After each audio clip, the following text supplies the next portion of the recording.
নমস্কার, সুপ্রভাত। News ভ্যানগার্ডের Facebook লাইভে আপনাদের সকলকে স্বাগত। আমি সুপ্রীতি এই মুহূর্তে রয়েছি আপনাদের সঙ্গে। কি ভাবছেন, কোনো সমুদ্র সৈকতে রয়েছি? আমার পোশাক দেখে হয়তো এটা লাগতে পারে, কিন্তু না, এই মুহূর্তে আমি রয়েছি শহর আগরতলার বুকে। এবং যে ছবিটা দেখাবো, আমি শহর আগরতলার বুকে এনডিআরএফ এর একটি বোটে রয়েছি। কারণ হ্যাঁ, গতকালকের বৃষ্টিতে একেবারেই জলমগ্ন হয়ে গেছে শহর আগরতলা। তাই সেক্ষেত্রে বোঝা দায় যে এটা আগরতলা না কোনো সাগরতলা, কোনো সমুদ্র সৈকতে রয়েছি না আগরতলার বুকে রয়েছি, এমনটাই প্রশ্ন এই মুহূর্তে উঠতে শুরু করেছে। এবং আমি দেখাবো চারিপাশের যে ছবিটা রয়েছে, একেবারে বুকের কোমর পর্যন্ত জল মানুষের। এই ছবি কোথায় রয়েছে ড্রেনেজ সিস্টেম? আজকের সকালের ছবি দেখে কার্যত পক্ষে এমনটাই প্রশ্ন তুলেছেন সাধারণ মানুষজন এবং যাত্রীদের থেকে। যাত্রী বলছি এক্ষেত্রে, কারণ পারাপার করতে হচ্ছে মানুষকে, এক জায়গা থেকে অন্য জায়গায় যেতে হচ্ছে। তার জন্য বোটের ব্যবস্থা করা হয়েছে, কারণ রাস্তা সম্পূর্ণ জলের তলায়। কবে নামবে এই জল? কবে হবে স্বাভাবিক পরিস্থিতি? কোথায় রয়েছে এই শহরের ড্রেনেজ সিস্টেম?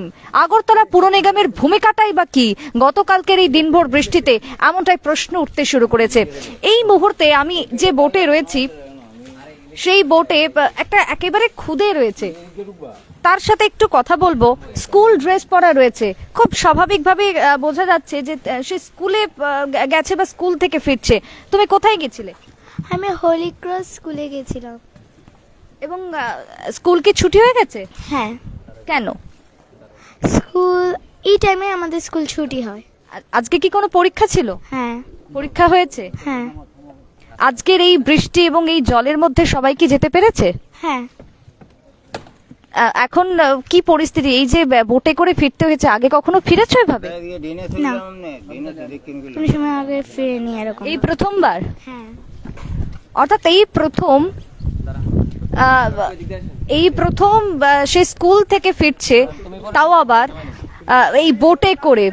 আমি দেখাবো, এটা হচ্ছে কোনো নদী নয়, কোনো সাগর নয়, এটা হচ্ছে একেবারে সাধারণ একটা রাস্তা, যে রাস্তা দিয়ে প্রত্যেকের বাড়িঘর রয়েছে।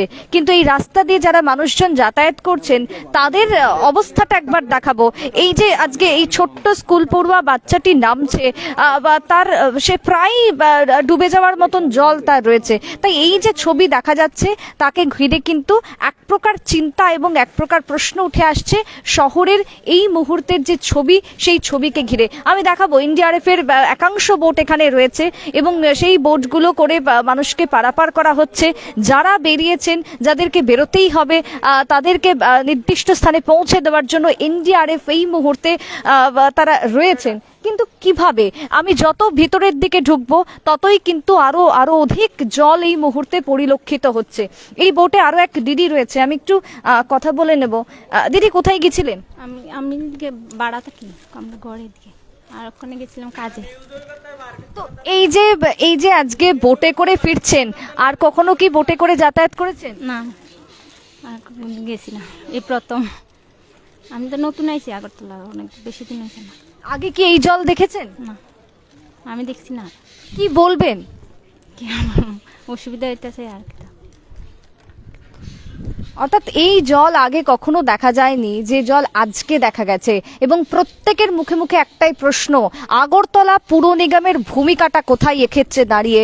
পুর নিগমের তো সেক্ষেত্রে গতকাল থেকেই মাঠে ময়দানে নেমে যাবার কথা ছিল, উচিত ছিল, কিন্তু কোথায়? আজকে আমি যে জায়গাতে রয়েছি, একেবারে চন্দ্রপুরের আমি যে জায়গাতে রয়েছি,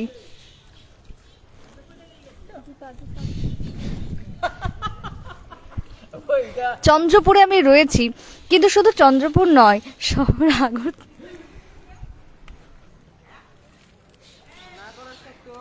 শহর আগরতলারও একই রকমের ছবি এই মুহূর্তে পরিলক্ষিত।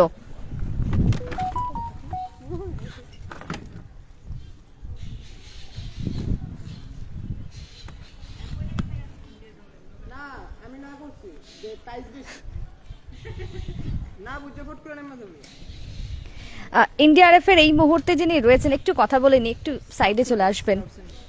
স্কাউট এন্ড গাইডের আপনি? আচ্ছা, কখন থেকে এই ডিউটিতে আপনি রয়েছেন আজকে? আমরা আজ সকাল 5টা থেকে আছি। কি অর্ডার দেওয়া হয়েছে আজকে থেকে এই ডিউটি? হ্যাঁ, আজকে থেকে আমাদের গতকালকে সারা রাত আমাদের বোট টোট যা ছিল সব আমরা ঠিকঠাক করে সকালবেলায় জল বাড়ার সাথে সাথে আমরা বোট নিয়ে নেমে পড়েছি। আমাদের সাথে টিএসআর এর আছে তারা 30 জনের মতো, আমরা স্কাউটস এন্ড গাইডের আছি 20 জনের মতো। আমরা মোট 4টা বোট আছে, 4টা বোট দিয়ে মানুষকে এপার থেকে এপার যাতায়াত করাচ্ছি। এই পরিষেবা কতক্ষণ দেবেন? যতক্ষণ না জল কমে আর যতক্ষণ না আমাদের এসডিএম অফিস থেকে কোনো না অর্ডার আসে যে জল নামা পর্যন্ত, অর্ডার যতক্ষণ না আসবে ততক্ষণ পর্যন্ত আমরা থাকবো। কি বলা হচ্ছে যে এতটা জল বেড়ে যাবার কারণ কি? এটা ঠিক বলতে পারবো না। কালকে সারাদিন বৃষ্টি হয়েছে, কালকে সারা রাত বৃষ্টি হয়েছে, আজকে সকালও প্রায় 9টা পর্যন্ত বৃষ্টি হয়েছে। বৃষ্টির জন্যই জল জমে গেছে। আর এখানটা অনেক নিচা জায়গা, এই জন্য প্রত্যেক বছরই জল জমে। গত 2 মাস আগে এখানে সেম এরকম ভাবে প্লাট হয়েছে। এই যে বারবার জল জমছে, আপনারা ডিউটিতে থাকছেন, মানুষকে সাহায্য করছেন, কিন্তু তারপরও পরিষেবা কি স্বাভাবিক হচ্ছে? এটা পরিষেবার বলতে গেলে এটা আমাদের এসডিএম স্যার তারা ভালো বলবে, আর এদিকের যারা জনগণ আছে তারা ভালো বলবে। আমরা কাজ করে যাচ্ছি, জল উঠবে, আমরা আসবো, মানুষদেরকে বাঁচাবো, এর থেকে তো আমরা আর কিছু বলতে পারবো না। ধন্যবাদ। অর্থাৎ এসডিএম থেকে যে নির্দেশ এসেছে সেই নির্দেশ মোতাবেক ওনারা পরিষেবা দিয়ে যাচ্ছেন। সেখানে এনডিআরএফ থেকে শুরু করে স্কাউট অ্যান্ড গাইড থেকে শুরু করে টিএসআররা রয়েছেন যারা এই পরিষেবা দিয়ে যাচ্ছেন। অর্থাৎ প্রত্যেকবারই সামান্য বৃষ্টি হয় আর বৃষ্টি হলেই জল জমে যায়। এই ছবি একেবারে চেনা ছন্দে পরিণত হয়েছে। কিন্তু আর কতদিন এই যে এলাকার মানুষজন যারা রয়েছেন তাদেরকে আর কতদিন এই ছবি দেখতে হবে, এই প্রশ্নই তুলেছেন আজকে সকালবেলার শহর আগরতলার বাসিন্দারা। আরো এক ছবি দেখাবো যেখানে মানুষজন পেরোচ্ছেন, একেবারে হেঁটে হেঁটে পেরোচ্ছেন, কারণ হয়তো তাদেরকে যেতে হবে, কিন্তু সেই তারা যে হাঁটছেন, জলটা একবার দেখাবো যে তাদের একেবারে কোমর পর্যন্ত উঠে গেছে এই জল। কবে এই জল নামবে এবং এই জল নামার জন্য আদৌ কোনো ব্যবস্থা গ্রহণ করা হয়েছে কিনা সেটাই কিন্তু এই মুহূর্তের প্রশ্ন।